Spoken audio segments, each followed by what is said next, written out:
It's 5 past the hour, 2 p.m., 14 hours GMT. And I would like to officially welcome you to today's session, which happens to be the second session in the series of webinars that we'll be having this year. So without wasting much time, I would like to get into the session. So my name is Kweku Entry. I work here in FARA as cluster leader for research, policy and investment cluster. And I'm glad to be your moderator for today's session. Today's session presents a very interesting topic, as you may have seen from the flyer that was shared.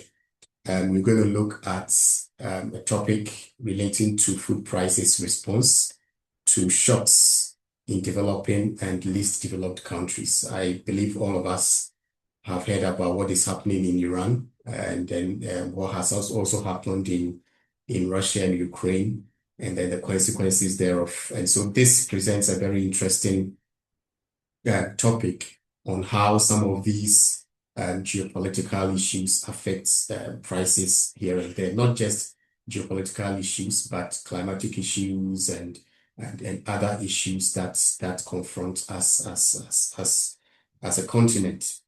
And so we are here today to look at this topic, and I believe that all of us would be actively involved in terms of listening and asking questions and then providing solutions where solutions need to be provided. You may ask why we want to have this discussion even at this point in time. You agree with me that food prices, or shocks have direct impact on food security. So where food prices, increases, it has a tendency to negatively affect household food security, especially in developing countries where poor households, spend greater parts of their income on food.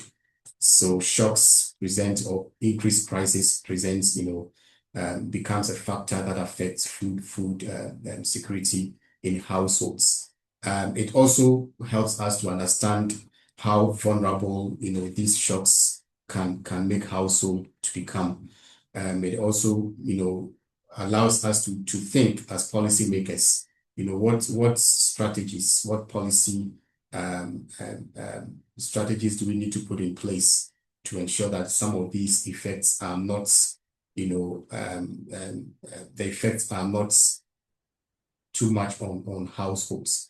And so we will look at these issues as we present this topic or this title of today's webinar.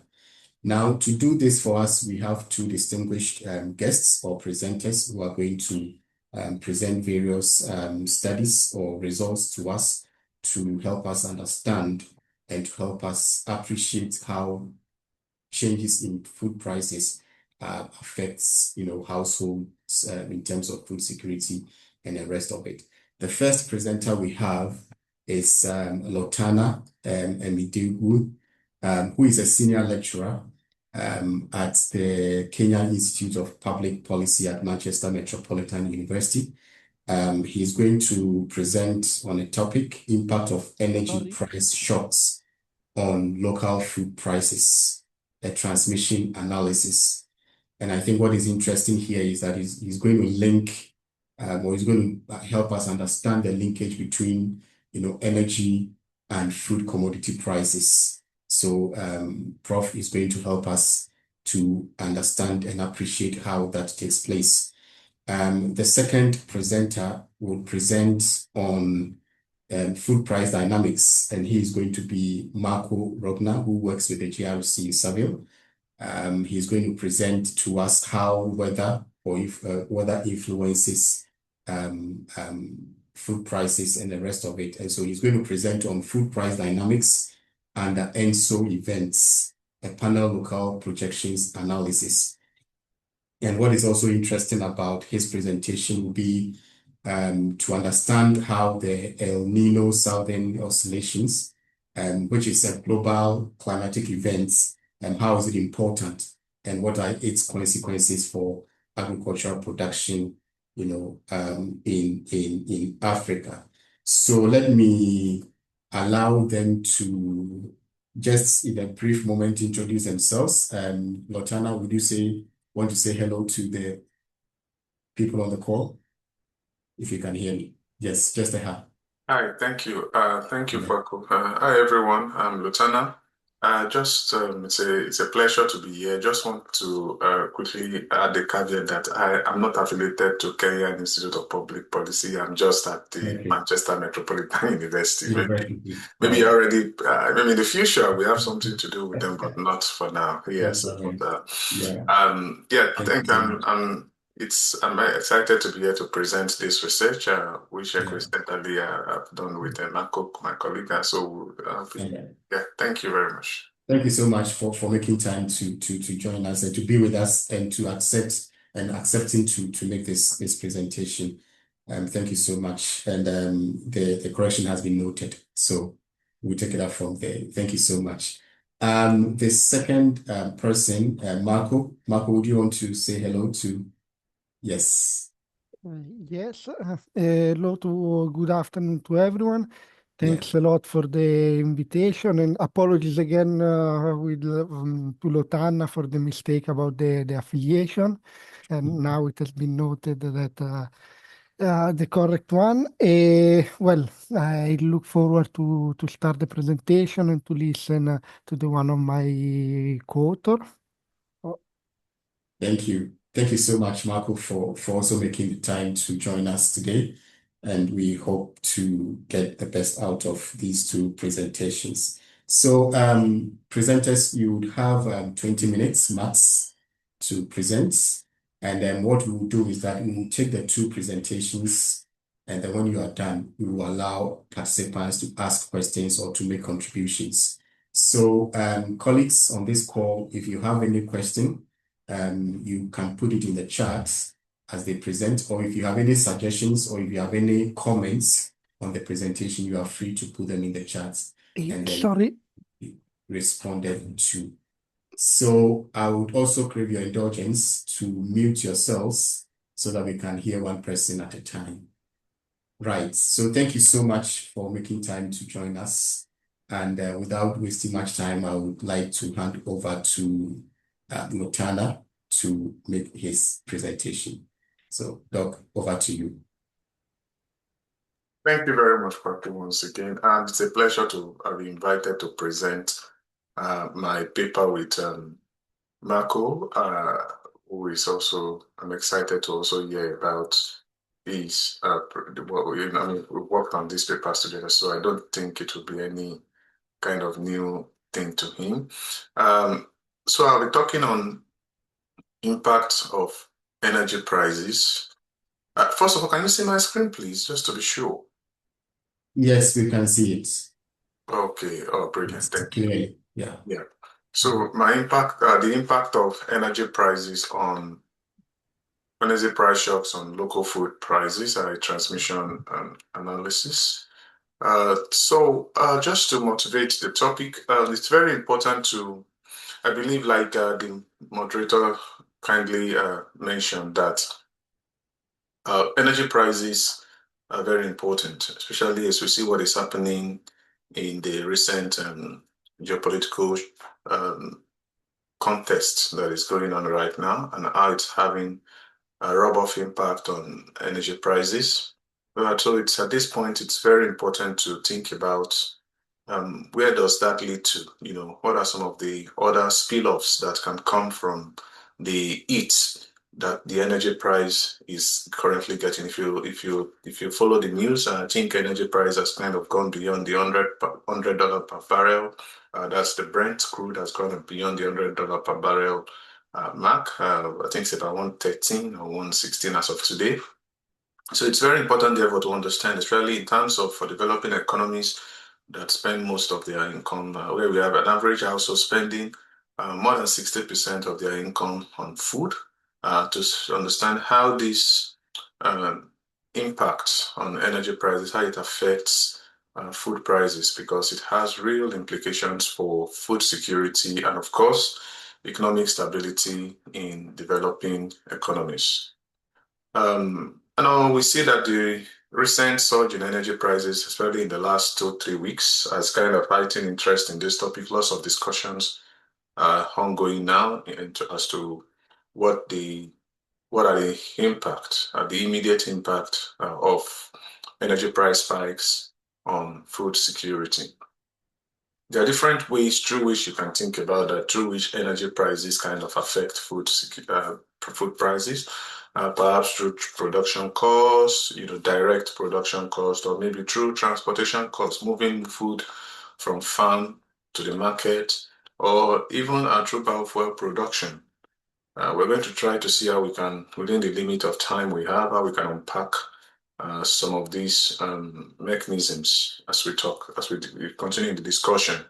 So why is it important for us to understand this linkage for policy decision? I mean, it's food policy, food security is vital. It's very important in developing countries, especially when we know that most of the shortages and indicators of food security are very much prominent or profound in developing economies. Then it becomes important for us to see how we could, bring up policies that are relevant to stabilizing food prices, especially in a period of time of heightened uncertainty. Our research question basically, we set out to understand, we looked at 23 developing and fragile economies, and then we collected data from these countries, and then we tried to see how oil price shocks will kind of influence food prices, will pass through to food prices in these 23 developing and fragile economies. In terms of our contribution, so we got the data from the World Bank, a novel World Bank data set that provided some very fine, detailed, local level, market level food price data, and we used that to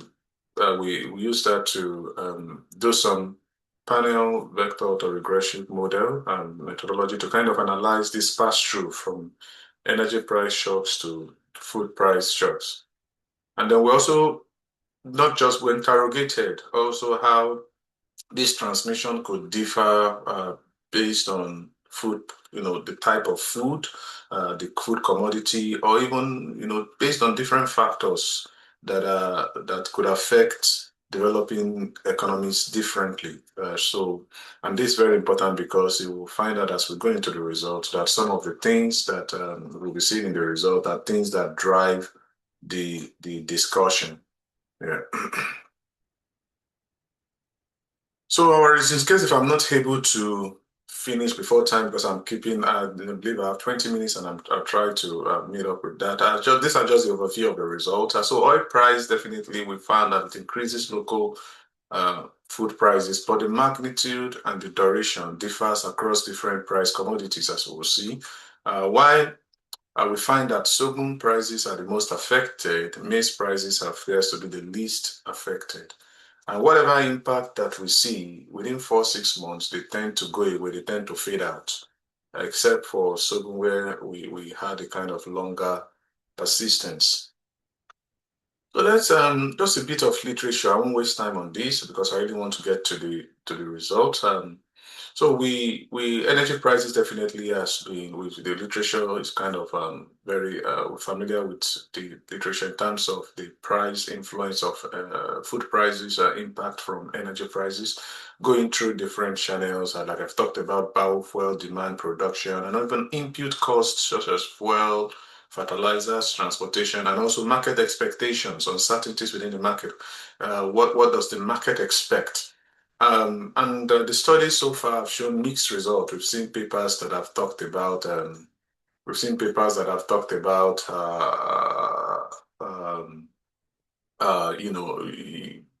strong transmission, weak transmission, almost non-existent transmission, especially in terms of the context of developing economies where you have market imperfections, rigidities, weak institutions, and policy buffers. Specifically, papers like Barrett and Dillon and Barrett kind of looked at transportation cost as a channel of transmission. Daima also looked at the supply shocks, how, depending on, so the impact on price on oil price shock is dependent on oil supply, so that the country in question has. And Wang looked at how, found out that oil price shocks could account for more than 20 to 40% of food price volatility. However, this studies create a niche, a gap that we were able to fill in, where we're able to look at not just one single country, but rather multi-country, and also not just one single commodity, but multi-commodity analysis using a more granular market level data set that will give us more information that is kind of germane to individuals or to the inhabitants or population of developing countries. So we that's part of the research gap that we intend to fill. Our data set, we made use of monthly data set from January 2027 to December 2021, which is what is, in terms of after we've done the cleanup and everything, we were able to cut out some other data set that are quite sparse, that are quite outrageous. So we kind of limit ourselves to this. We considered 4 important food staples in developing economies: maize, rice, sorghum, and wheat. And altogether, our data sets are from more than 1,300 local markets in 23 developing and fragile economies. And all these food prices are at nominal level. And like I mentioned, they're from the World Bank. For our international oil prices, we use the Brent crude as the standard, as the gold standard in terms of measuring impacts in shocks in energy prices. And we got that from the World Bank commodity market data.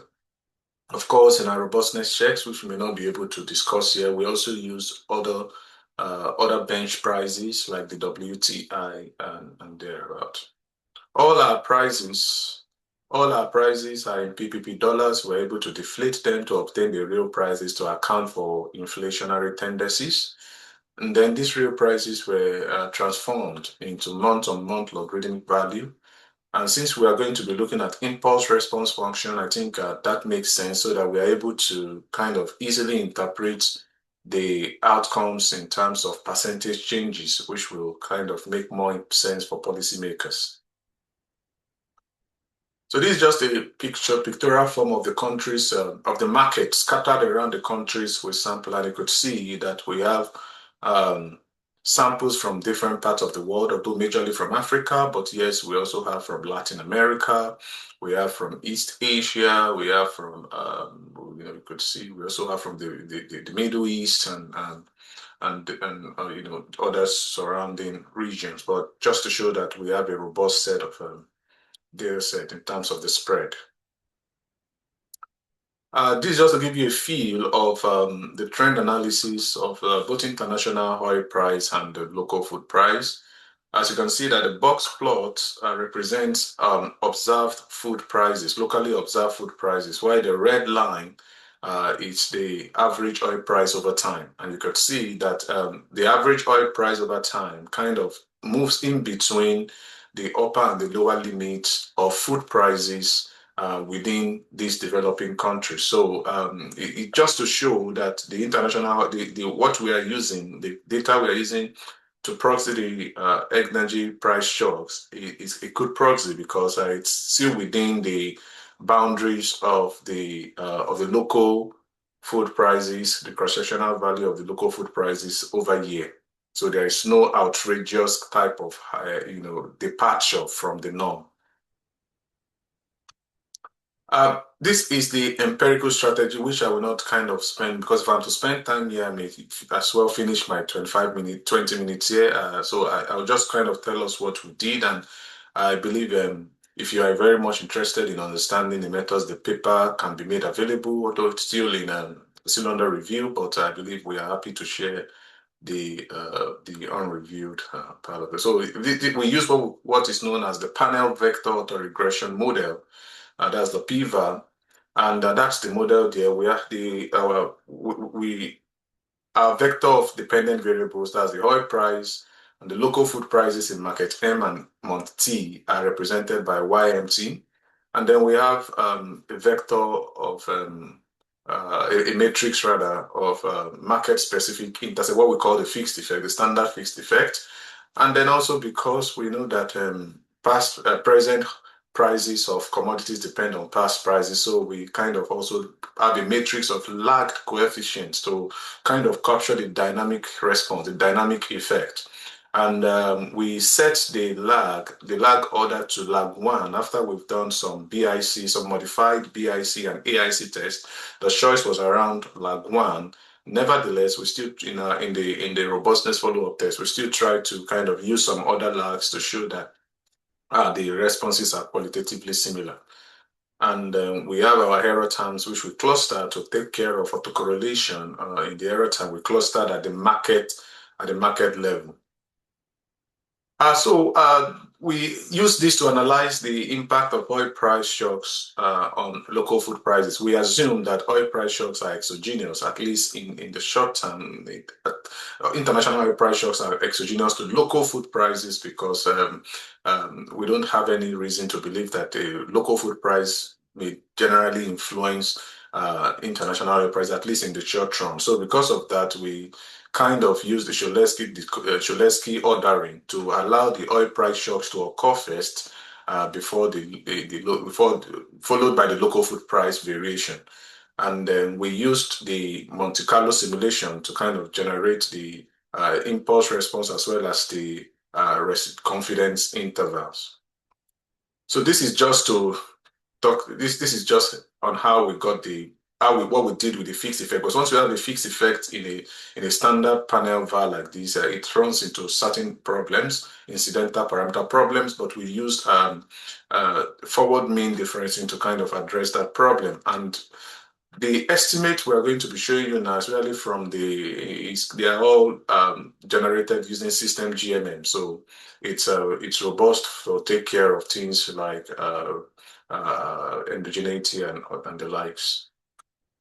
So this is just standard check to be sure that our model can actually be interpretable. You have to look at the eigenvalue to be sure that they're all within the unit circle. And we can see for the fourth food price series, all the eigenvalues are within the eigenvalue moduli are within the unit circle. So that's kind of shows that our model is stable, and then we can go ahead to generate the IRF and interpret them as responses to shocks. So this is our standard result, and there you could see that a shock in international oil price is positively impacts the local food prices for all the 4 commodities, as we could see. So the impact is almost immediate and it's positive. And then we can see that for maize, for rice, and then even for sorghum, you have trending up. Then after 1 month, everything starts coming down, and like within 4 or 5 months, that impact tends to dissipate. But once there's an introduction of shocks in the international oil price market, oil market, it kind of reflects almost within the same month in the local food prices for this country, for the developing economies, as we see. And this is just to cumulatively put everything together. So instead of now looking at it month on month, we looked at everything cumulatively as per looking at it, demonstrating the impact in levels rather than using log differences. So we aggregate the impact over the forecast horizon of 12 months. So what we see here is basically the overall impact, even after the shock has been even after the shock is is over. What's the overall impact? And you could see that sorghum price actually shows to be the most impacted. If you look at sorghum price, you see that overall it's close to almost more than 3% increase in local sorghum prices as a result of one standard deviation shock in oil prices, followed by wheat prices also kind of getting close to 1.5. And then you have the oil price, you have the maize prices, and then you have the local rice prices. So the learnings from here is that generally there's a positive that oil prices kind of impact oil prices, shocks to oil prices kind of positively move local food prices in a higher direction over time. And we see that by the time the curve becomes straight, we are almost at the third or the fourth month. Yeah, so that's the standard, that's the general result that we've got. I think let me just wrap up within the next 5 minutes now. So we did some other robustness checks to be able to understand that our results are kind of stable. We looked at country level analysis, used other oil price benchmarks, included some more exogenous variables like temperature and rainfall, and also tried with some other standard error corrections.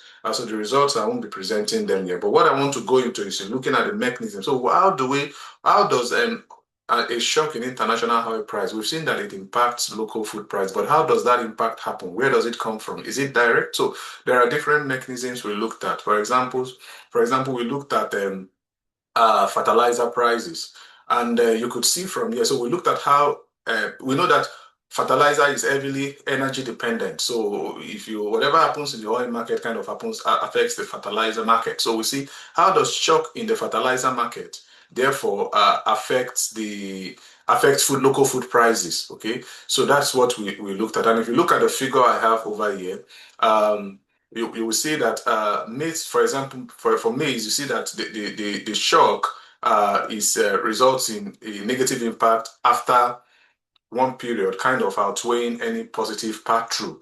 So while for sorghum, if you look at sorghum, it's kind of moderate, but rice and wheat kind of experience a positive impact from fertilizer price shock. So we see rice and wheat are more affected by fertilizer price shock than other food products, like talking about maize and sorghum. Now that has implication, which I'm going to talk about later. The other channel is also to think about gas prices. Yes, because fertilizers also, oil prices kind of has a direct correlation with gas prices. So how does gas prices kind of also affect local food prices? So we looked at the impact of gas prices on local food prices. And what do we find? Yeah, we find out also from that rice and wheat also are more affected in terms of gas prices than maize and sorghum. So that's similar to what we found in the fertilizer prices. So it kind of helps us to think that for maize and sorghum, the mechanism may not actually be through production inputs like fertilizer, but more through transportation. And there are transportation costs in terms of where the impact comes from. And this is in line with previous finding, like I mentioned in my literature review, for example, Dillon and Barrett, that kind of found that the main transportation between oil and local maize prices, especially for some Eastern African countries, actually through transportation costs. We also looked at markets in the urban and rural areas. How do they respond? Because now looking at more of a heterogeneity analysis, and we find out that market in the rural area kind of respond faster than prices in rural area tend to respond faster than prices in urban area. Of course, because most of the production takes place within rural areas in terms of those number of persons that are farmers. We have more in the rural areas than in the urban areas. And also because more inputs are used mostly in the rural area than in the urban area. So if fertilizer prices kind of affect local food prices, that effect kind of passes through more quickly in the rural area than in the urban area. And lastly, I think this should be the last result now. So we looked at economies that are democratic and non-democratic. And from there, you can find out that non-democratic countries actually in fact, basically for the two, because for maize and for rice, we couldn't look at the other ones because we don't have enough data that covers the two group of countries kind of uniformly. So we kind of limited our analysis to maize and rice, which is a very, very common staple amongst every developing economies that we examine. So non-democratic countries or maybe autocratic countries are kind of more affected by shock in international oil price market. So prices rise faster in non-democratic economies than in democratic economies. And of course, there are reasons in the political economy literature that has kind of shown that our results are kind of consistent with the expectation because it's difficult to revote or kind of vote in non-democratic economies. So people, but unlike democratic economies, government try to assuage the suffering of the people because of political reasons. And the final one is the impact of OPEC. This is very important. So we looked at countries that are OPEC members versus countries that are not OPEC members, and we find out that OPEC members are, the result shows here that OPEC members are more affected, and it's something that we try to understand is that they are hit more than non-OPEC members. And the question here is that why is that? Because the negative impact we see, for non-OPEC members, for example, the price is 0.2 and then it goes up, and then after 1 month, it starts coming down. However, for OPEC countries, we find out that, yes, the initial impact is high, probably because of a windfall. The windfall, will lead to more income to the economy, which will kind of spill over in, raising. Because if there is raising standard of living and things like that, and then immediately, but starts falling down again. So these are the heterogeneity analysis in terms of the differences, locational differences, political differences, factorial differences that could kind of explain why the impact differs from one set of developing economies to another set of developing economies. To summarize now, we've looked at how oil prices kind of affect local food prices in 23 developing economies, and we used the PVAT to do that. We find that for all the local prices we looked at, the 4 food prices we looked at, they all show an impact that oil prices kind of tend to affect local food prices, but the magnitude and the duration kind of differs. Why sorghum happens to be the most affected, we find out that maize is the least. And the effects tend to dissipate over time within average 4 to 6 months for most of the food product. And transport costs and fertilizers are key transmission channels here, as we showed in the mechanism analysis. So in terms of policy suggestions, countries can build oil reserve, especially and improve fuel market efficiency, so that when there are international fuel price shocks, they can fall back to oil reserve, especially given that several developing economies are also within they are also OPEC countries, and non-OPEC countries should also think of building oil reserve. Subsidize fertilizer, because we see that for some food products like rice and wheat, which are heavily input dependent, so subsidy for farmers at this time is something that could also bring down or stabilize, mitigate price rises. And then also to improve political stability and market regulation. So political stability kind of reduces the impact of international food prices, because political leaders are held accountable to be able to support their citizens. So that's the end of our presentation. Once again, I want to thank you for inviting me to present, and I hope I'll be, I don't know whether we're taking question now or after. If after, that's okay. I believe Marco may be able to also respond to some of the questions if I'm not much available for. Yeah, but otherwise, thank you so much for the invitation. Yeah, thank you very much. Thank you very much, Lotanna, for the nice presentation. And I think people have noted some questions. I'm sure they will come back with them. It's a very interesting results that have been presented to us. And thank you so much. So let me now hand over to invite Marco to come in. And colleagues, or guests, I will still request you to put your questions down. Once Marco is done, we'll give the opportunity for you to ask your questions. So, Marco, over to you. You may proceed. Yes, just one, if I can, I don't know, because I know that Lotanna, after has a commitment with the university, so will not be able to stay here after 4 o'clock. And I don't know if we prefer to ask the question now or rather to wait until the end, because at the end it will not be possible for you. Oh, okay. Okay. Then in that case, thank you for the information, Marco. In that case, we will take questions on the first presentation, and then so we have 10 minutes to do that. So, colleagues, if you have any question for Lotanna, he's still here with us. Let's do that before he leaves us. Kindly raise your hand. I'll call you, and then you ask your question. Or if you have a comment or a contribution, it's also welcome. It's not just questions or suggestions for the authors. You can also come in.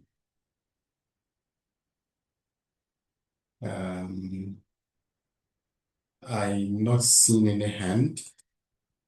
So that's okay. Now there's one. Oh, now there's two. Okay. So Maureen, if you can hear me, yes. Please ask your question. Dr. Kwakwa and Lotanna. Now, I've seen in the policies, the way forward, people, like countries should learn how to reserve oil reserves to protect themselves from such instances. So I'm asking what happens in instances where there's political instability. So for example, in Iran, we are seeing all the time they are bombing the oil reserves, the gas reserves. So what happens in such instances? They're prepared in advance, but there is political instability and all goes to waste. What happens in such instances? Thank you. Thank you. So Lotanna, what I would request is that you jot out the questions. I'll take about 3 so that so we can save some time. Right. So next one is Pascal. Pascal, please proceed. Yes. Many thanks, Lotanna. It's a super interesting presentation, very timely, actually. Well, for the reason that we know, with some expectation. I mean, our price is peaking now, and with a lot of concern for future. But okay, my question is more not so much related to the news, but to which extent were you able, or would you be able to actually differentiate between the producer price and consumer price when we talk about food price? And how do you see this to be, from the perspective of the producer versus the consumer? What would be the difference? Do you think that the same pattern could be expected for the price that the producer are receiving, or would it be different for some reason? Thank you. Yeah, thank you very much, Pascal. Okay, I do not see any hand. So Lotanna, let me give you the opportunity to respond to those questions. So over to you.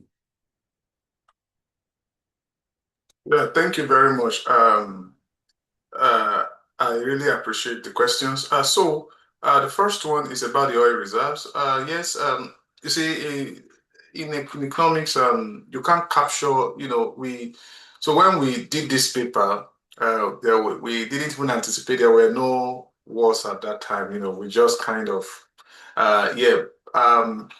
but even though I think it's kind of, if a country has oil reserves and maybe something happened and one oil reserve is down or something, there could be other oil reserves. It will be it's difficult to think of a situation whereby a country's all the oil reserve within a country that just kind of blown up. That would be a very different case, right? And in everything, you always have exceptions. So it doesn't mean that the main result doesn't hold or the main recommendation doesn't hold.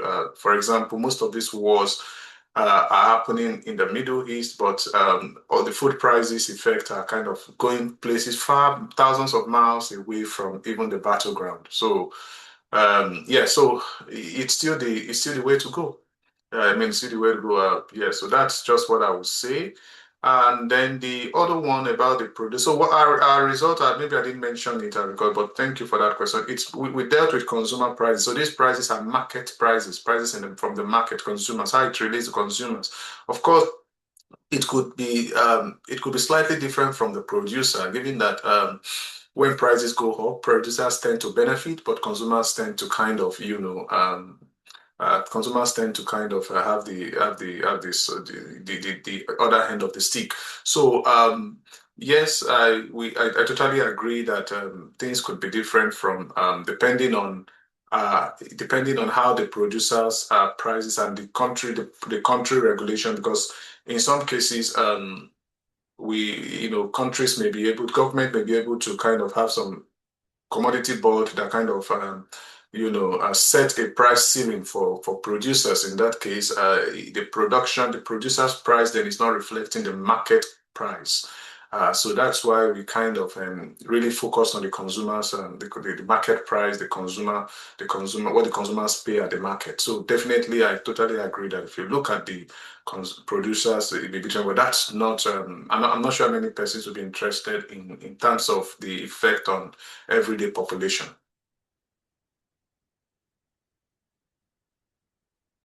See, it's getting interesting, but we also have to check our time. I see that there are two more hands, so I'll take the two, and then we would go on to the next presentation. And when we are done with the second one and there's still more time, then we can take more questions. Hopefully by that time we'll still have Lotanna with us. But quickly, let me take Paul and then Thomas. So Paul, make it quick.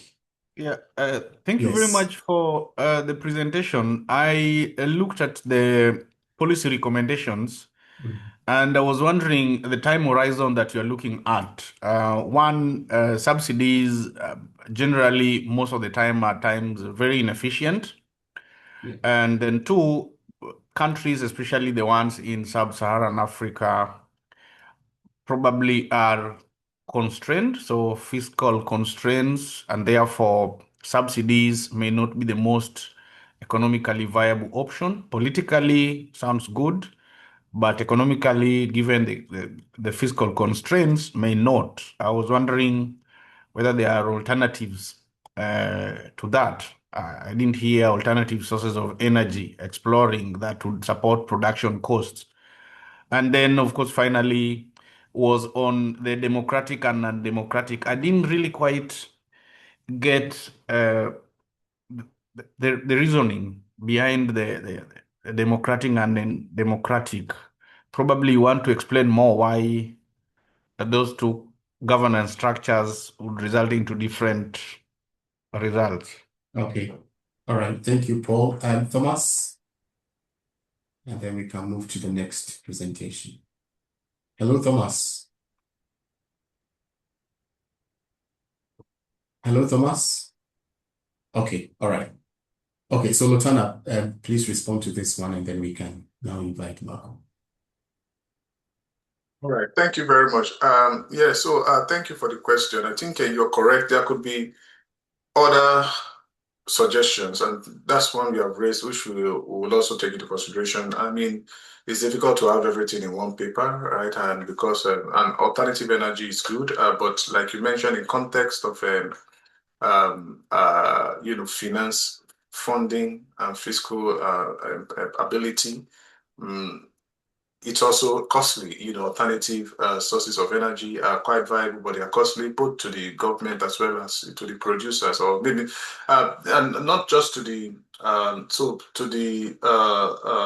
to the producers, yes, but because we also kind of thought that subsidy, yes, might be an easier way to go, because if you think about, especially in a democratic setting, that also ties to the second question, where governments are, there is the political benefits of doing policies, of kind of enacting policies.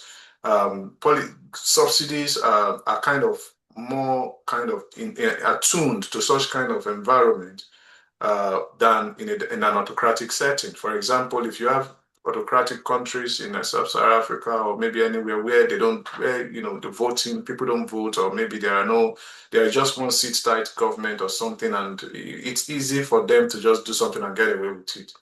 But if you have and therefore, so they may not really take, not that they don't do anything. There are papers that show they do, but the majority of the papers kind of agree with our results, or our results agree with the majority of papers that yes, countries that are democratic, and because of food prices, governments have been overthrown. Governments have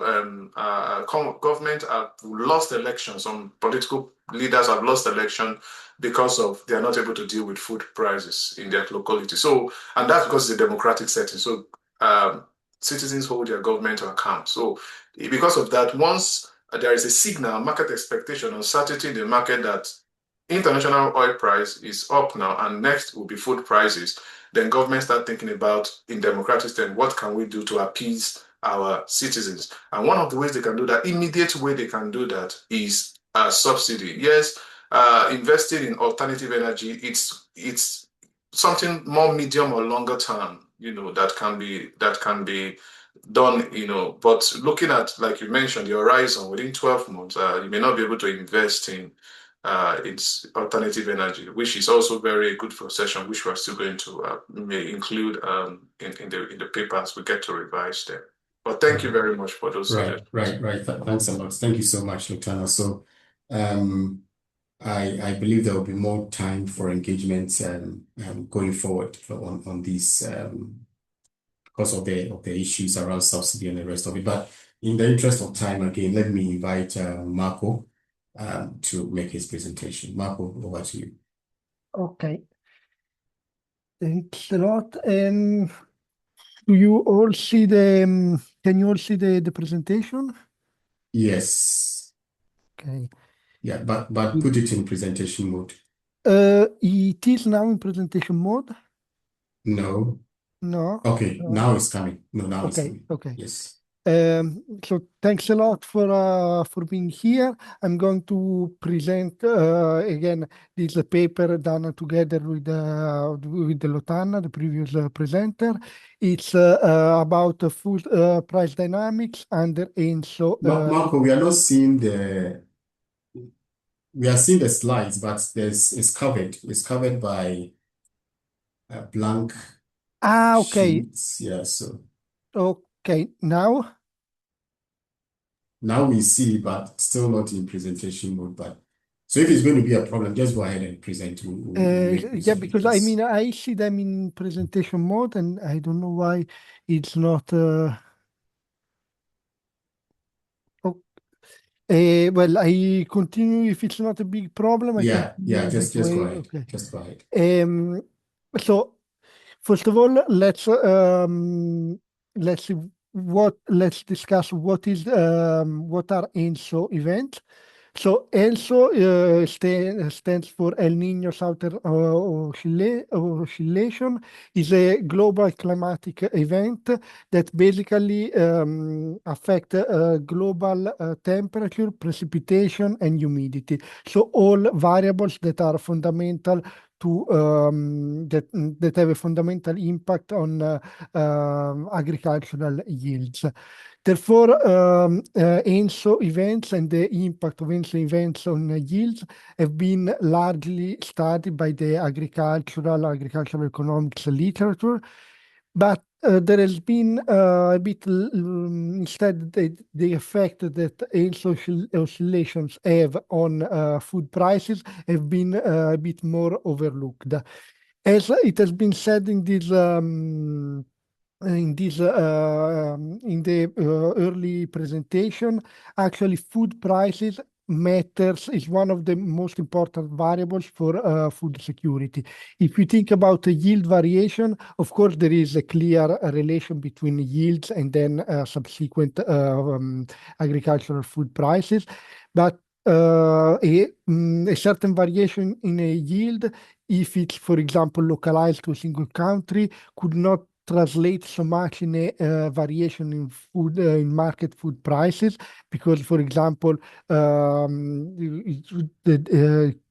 some quantities could be imported from neighboring countries, or else there could be some stock reserves, and so a yield variation of 1 year could be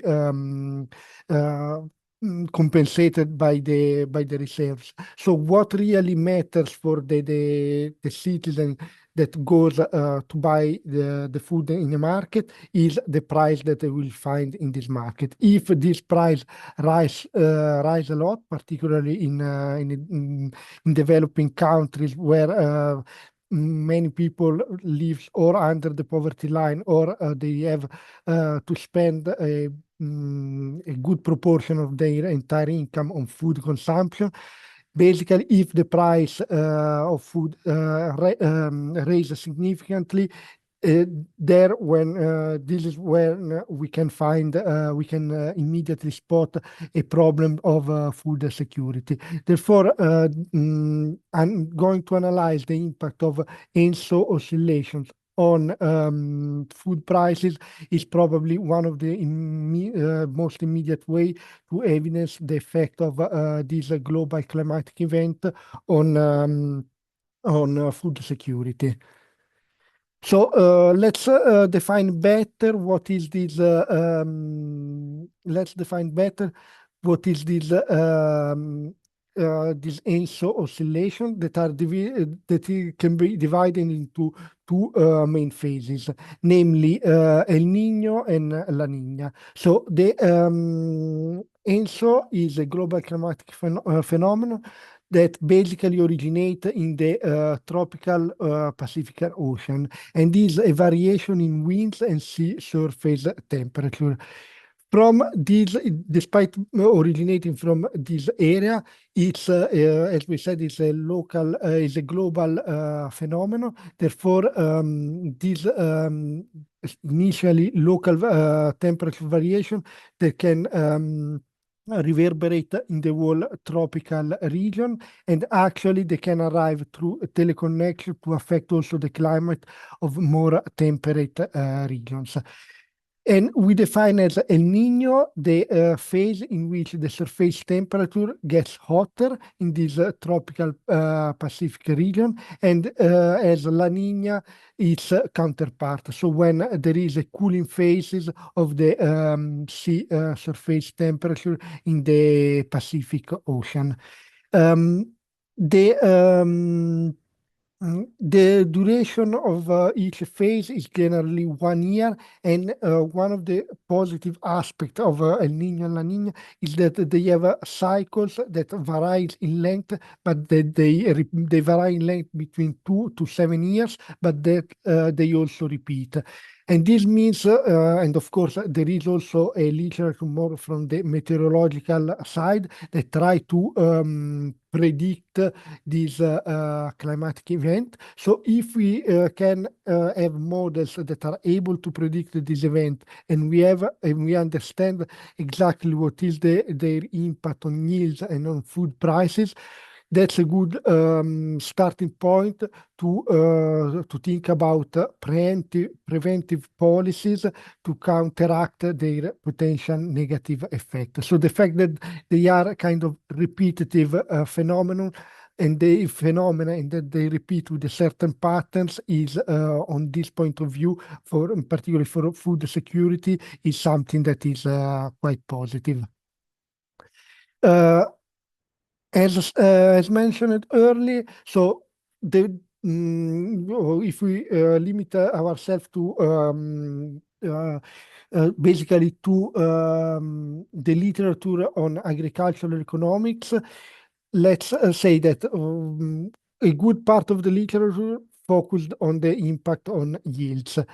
And there is a very mixed result, because basically very different crops have been analyzed.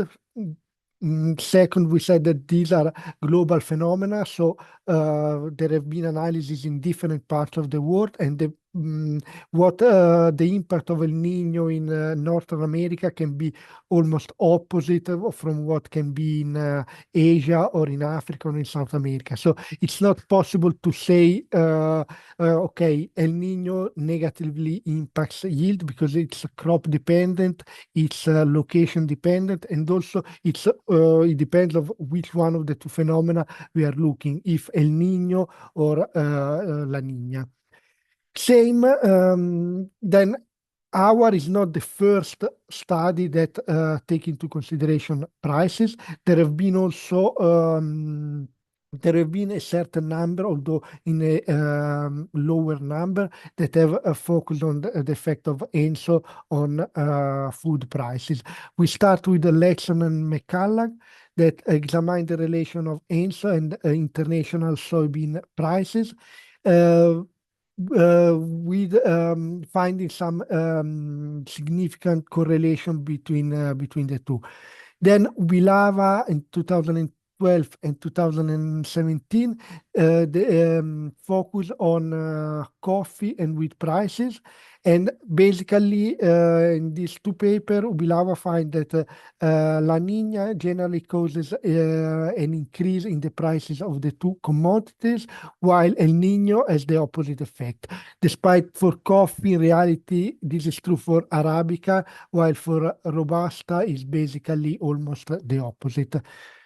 In Athens and Sardar in 2021, they have analyzed separately the effect again of El Niño and La Niña on US food and agricultural stock prices, with again La Niña causing increases in the stock prices, while El Niño having mostly insignificant and sometimes negative price effect. And finally, Ubilawa in 2018 and Emediegwu in 2024, they have examined with a similar methodology the international price of several agricultural commodity, the former, and instead the price of commodities in Sub-Saharan Africa, the second. In both cases, there have been found some, let's say, some contrasting effect between El Niño and La Niña. So, what are the difference between the present, what we have already in the literature and what is what we are presenting in this paper? Basically, in the literature, we have, as we said, the main focus on yields. Instead, we are going to focus on commodity, on food prices. We can see that almost all studies have been based on time series econometrics. Instead, we are actually using market panel data composed as of market prices. And since they said it was the previous literature was mainly based on time series econometrics and in particular on VAR models. Instead, we are using panel local projection model, and that has some advantages. For example, also on the panel vector autoregressive model. And finally, the other important difference is that while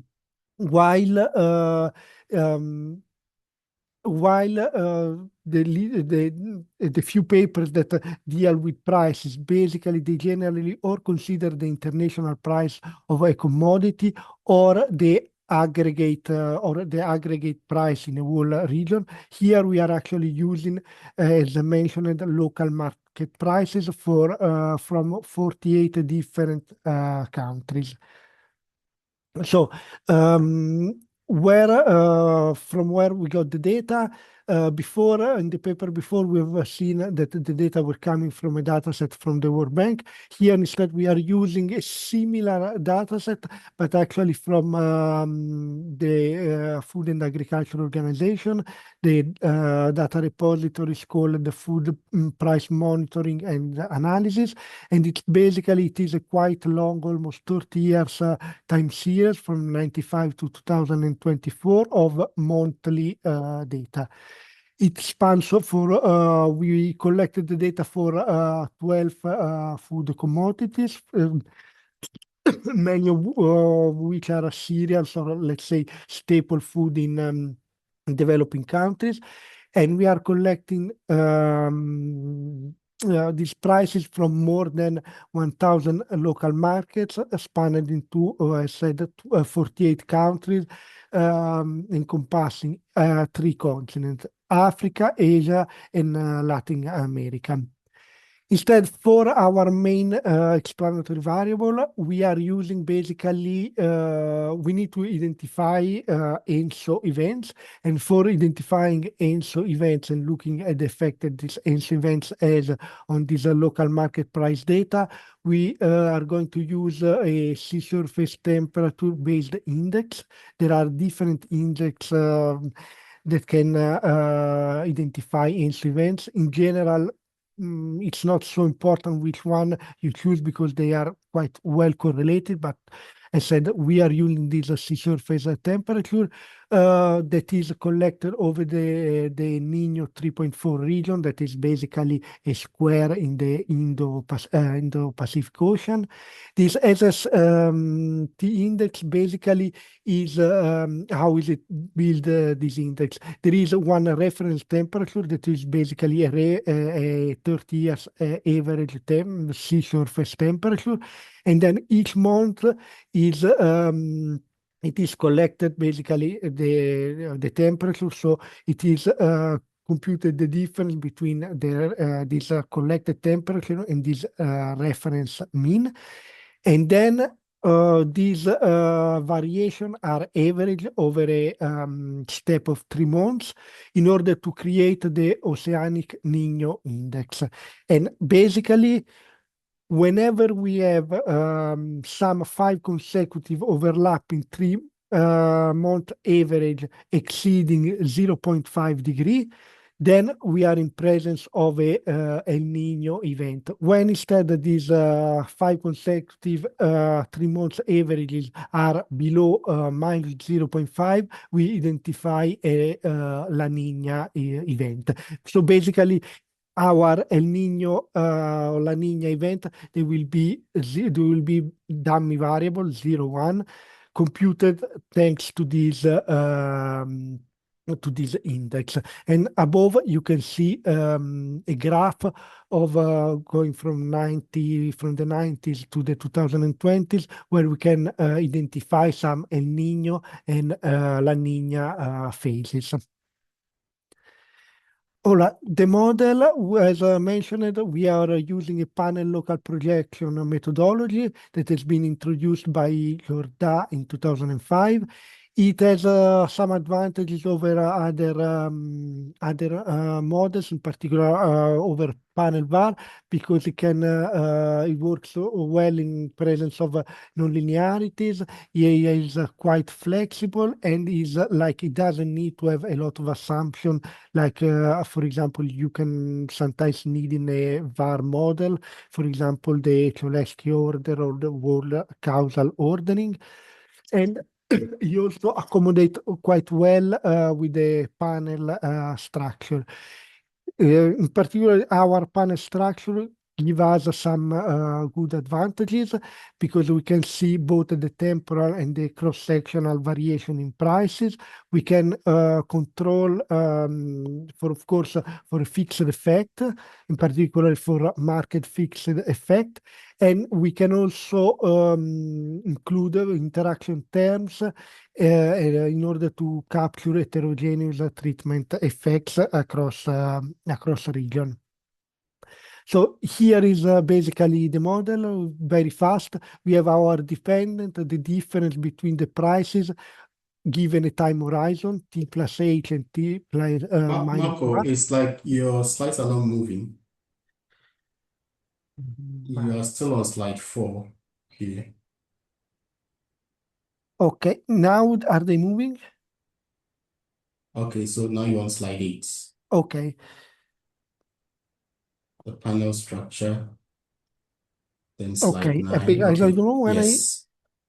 okay. All right. Sorry, sorry, before you didn't see. Okay, well, I continue from here, and so we have as a dependent variable the difference between the two prices given a time horizon, and with the prices being in a logarithmic form. Then we have our ENSO variables, that is our dummy identifying an ENSO event, and we are actually doing two different regression, one for La Niña event and one for El Niño event. We include some 12 months of lagged prices, since prices are basically, I would say, Yes. quite recursive. Yes, I can hear you. And we then have the delta, that is basically is a time trend, but in this case we have a country-specific time trend in order to allow for structural differences across countries. And finally, we have the alpha term, that is basically our fixed effect at market level. So we have one dummy for each market. Let's go at the results. The results are, we will see the results through impulse response function. You are already basically acquainted with impulse response functions from the previous presentation. In general, we have a impulse response function that is computed as one standard deviation in a variable. So it's the shock produced by one standard deviation in one variable, and the propagation that is as on itself and on all other endogenous variables. In this case, however, the shock is basically one ENSO event, and we are going to see every time that we have one ENSO event, what happens to the price of different food commodities in the next 12 months, where on the y-axis, in the next graph, there will be a percentage variation. It will be represented the percentage variation in prices. So we can start from some cereals and focus particularly on Sub-Saharan Africa. We have in blue the price variation produced by La Niña event, and in red the one by El Niño event. So for La Niña, we can see that maize, sorghum, millet, and also local and imported rice, they basically all have a drop in price. All these all these cereals, they experience a drop in price subsequent to a La Niña event. Despite for sorghum is not really significant. The only one instead is wheat, for which there is a significant increase in price. And wheat, we know that in Africa is mainly imported from abroad, and we have seen before that in the literature review, one of the results was that La Niña was causing an increase in the international price of wheat. So most likely this increase in the local market price of wheat in Africa is because the imported quantity has a higher price, and so this higher price, higher international price translating to a higher price in the local market. Instead, when we go when we examine the effect of El Niño, we can see that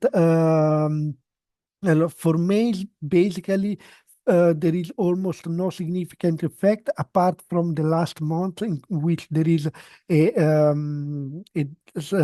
mild decline in the price of maize.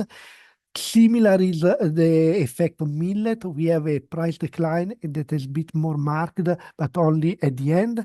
Instead, for rice and sorghum, the effect is mainly non-significant. And there is instead a significant increasing effect for the imported quantity for the rice, for the price of rice imported, and also for the price of wheat again, although in a less significant magnitude than for La Niña. So recapping, basically, La Niña is almost always beneficial effect in terms of price decreases for cereals in Sub-Saharan Africa. El Niño instead is a bit more varied. In general, we have some very mild price decreases, particularly for maize and millet. We have an increase in price for wheat and imported rice, and non-significant effect for the other cereals.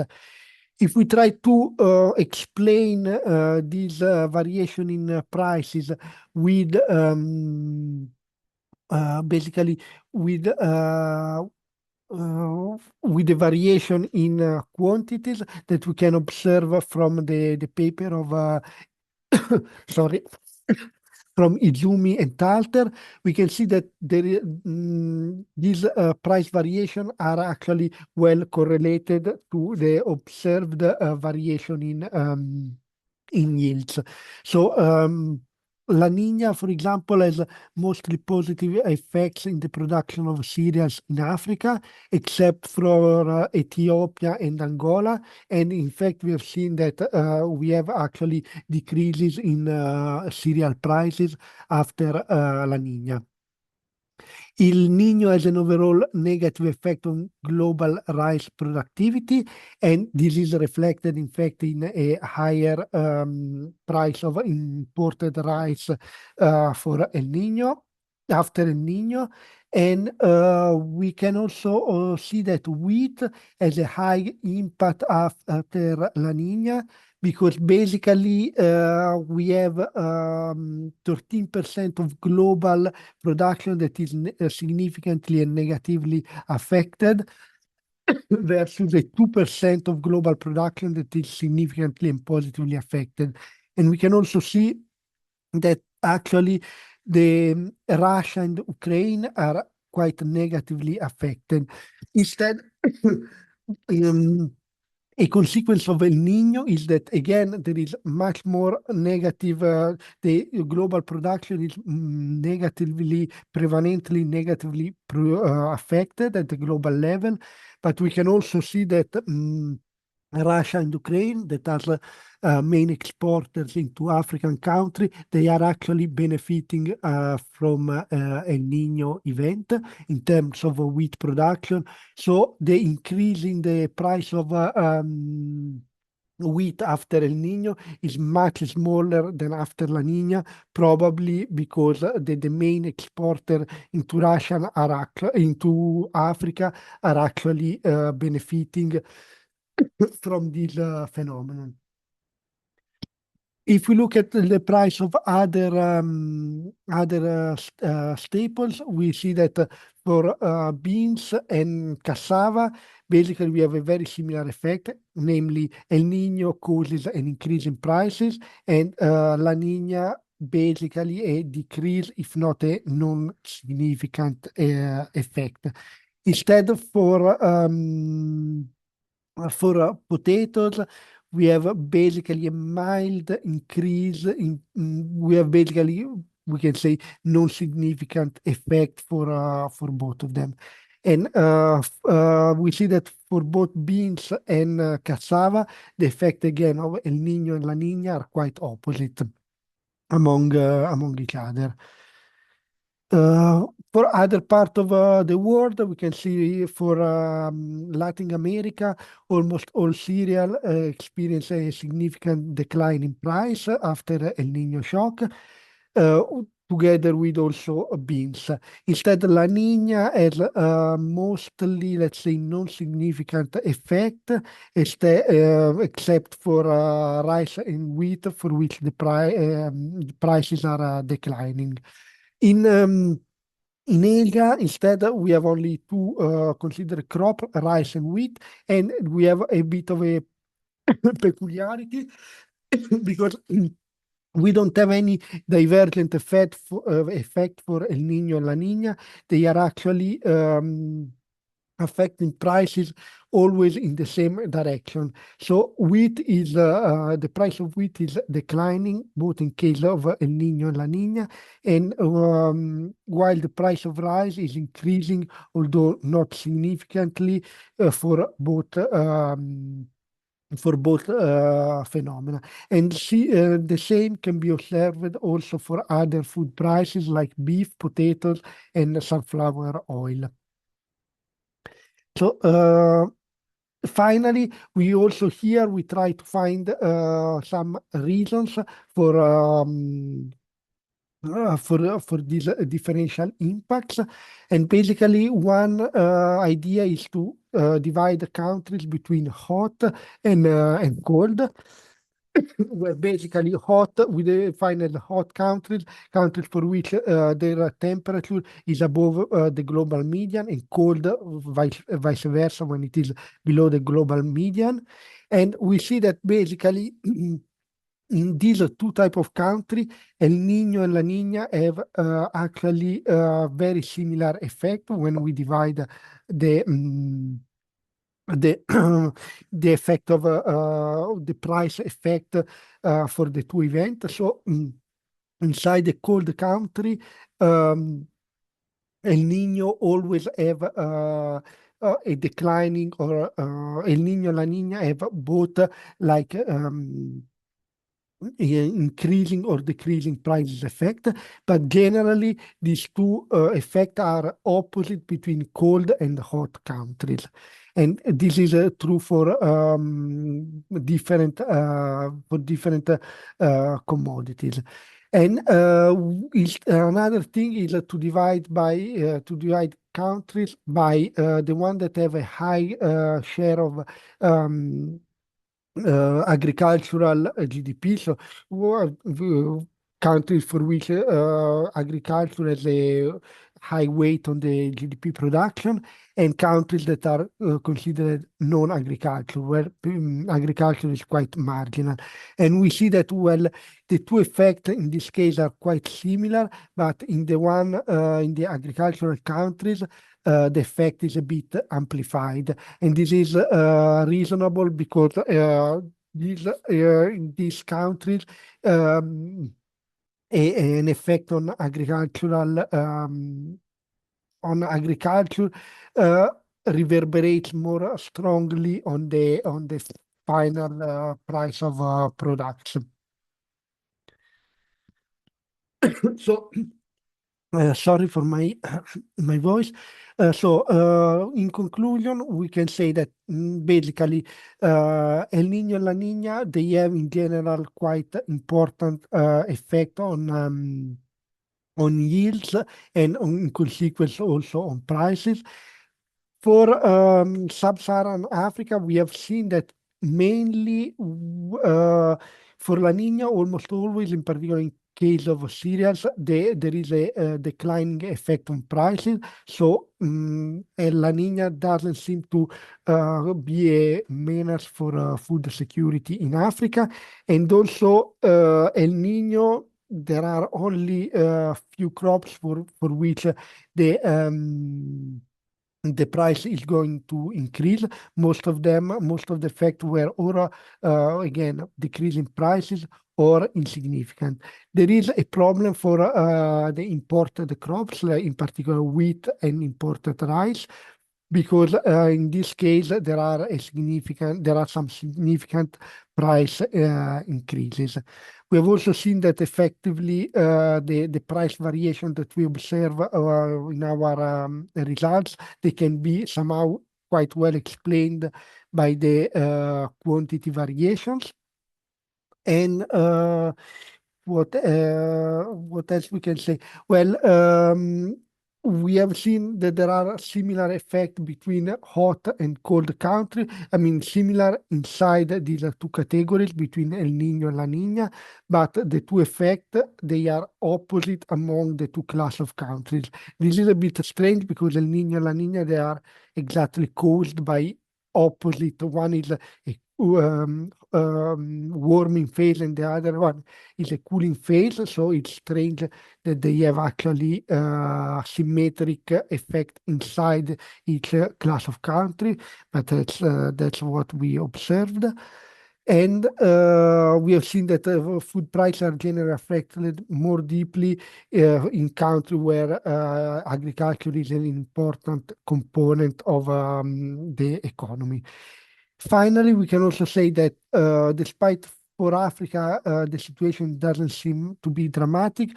We can also, given the predictability of the ENSO events, it is important to keep studying the effect, particularly the effect on prices, to try to anticipate through policies or even to take advantage, knowing that there will be some price increase or declines of these meteorological event in terms of making policies that can or counteract them or taking advantage of them. And thank you. Thank you very much. Thank you very much, Marco, for the interesting presentation. I think the results really look interesting, and I think there are lots to also learn from this. So at this moment, I would like to open the floor for any question from anybody or any clarification. Okay, there's none.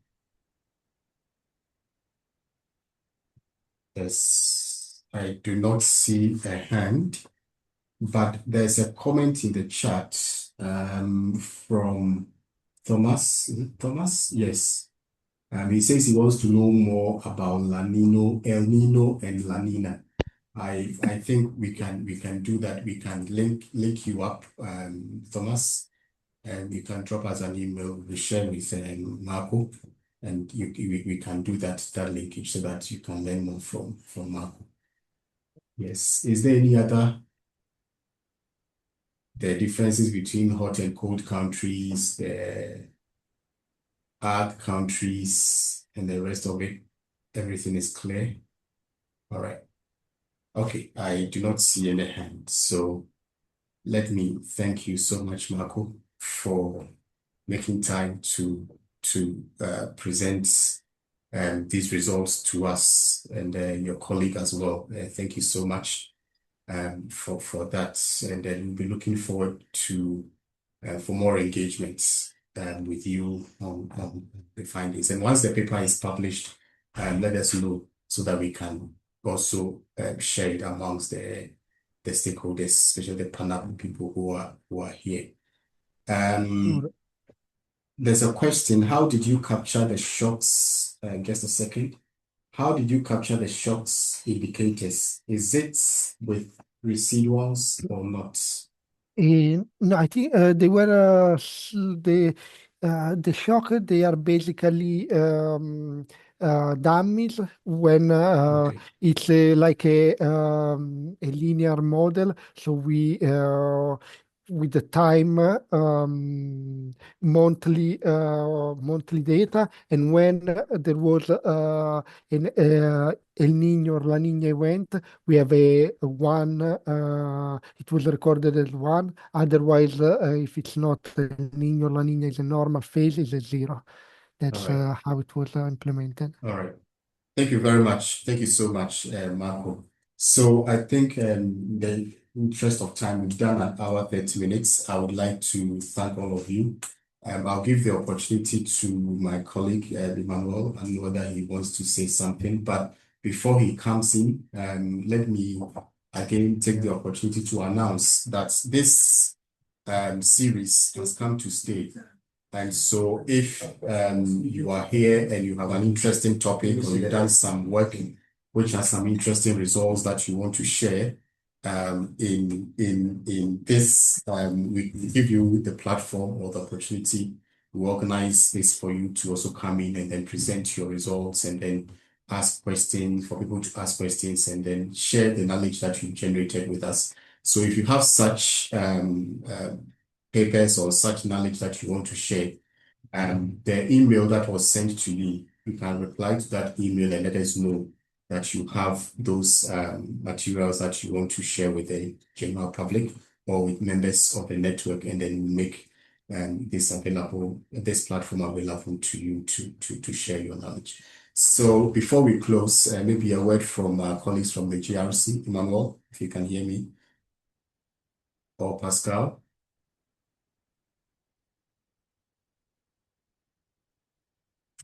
No, nothing special. I just want to Okay. thank everyone for the presenters and the participants for the interesting question, and thank to you as well, of course, for sharing this very interesting session and very, very timely. So Yeah. thank you. Yeah. Thank you so much, Pascal. And let me thank all of you once again for your time, and then we'll look forward to the next webinar session. We will announce it, the topic, the presenters, and then the dates. Thank you so much for participating, and have a good evening. Bye-bye for now.